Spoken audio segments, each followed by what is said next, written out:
జేఎన్‌టీహెచ్‌లో మీరు గనక subject results వచ్చిన తర్వాత ఫెయిల్ అయినట్టయితే జనరల్‌గా ఫస్టు ఆర్‌సీఆర్‌బీ పెట్టుకుంటారు.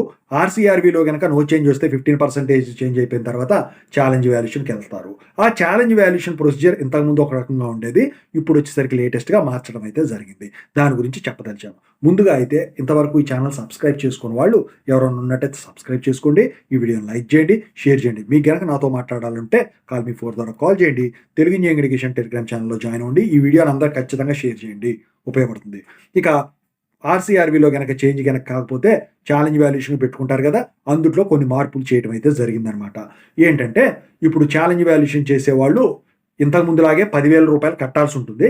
అయితే 10,000లో గనక 15% చేంజ్ అయ్యి మీకు రిజల్ట్ గనక చేంజ్ అయితే కొత్త మెమో ఇస్తారు. రూ. 9,000 వెనక్కిస్తారు. రూ. 1,000 ఫ్యాకల్టీ ఎవరైతే చేశారో యూనివర్సిటీ ఫ్యాకల్టీ వాళ్ళకిస్తారు. అందుట్లో ఎటువంటి మార్పు లేదు. మరి ఇప్పుడు కొత్తగా చేసిన మార్పేంటి? ఇంతకుముందు ఏం చేసేవాళ్ళు ఈ బుక్‌లెట్ ఇస్తారు కదా! బుక్‌లెట్ అయితే కంపల్సరీగా ఉంటది. Scan copy.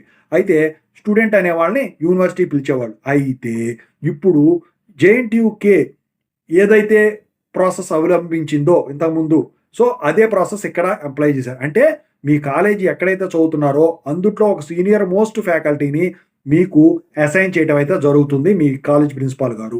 సో, అతన్ని పంపించినప్పుడు అతని ఆధ్వర్యంలో యూనివర్సిటీ స్టాఫ్ ఎవరైతే ఉంటారో సీనియర్ మోస్ట్ ప్రొఫెసర్ వాళ్ళు పేపర్ వాల్యుయేషన్ చేయడం జరుగుతుంది. ఆయనతో పాటు ఈయన కూడా ఒకసారి చేయటం అయితే జరుగుతుంది. అప్పుడు రెండిట్ల మధ్య వ్యత్యాసంగా పక్కన పెడితే ఫస్ట్ టైమ్ వాల్యుయేషన్ చేసిన బుక్‌లెట్ ఏదైతే ఉంటదో దాంట్లో మారిన రిజల్ట్‌కి, దీంట్లో మారిన రిజల్ట్‌కి రెండిటి మధ్య 15% చేంజ్ ఉంటేనే అప్పుడు మీ రిజల్ట్ అనేది చేంజ్ అవుతుంది.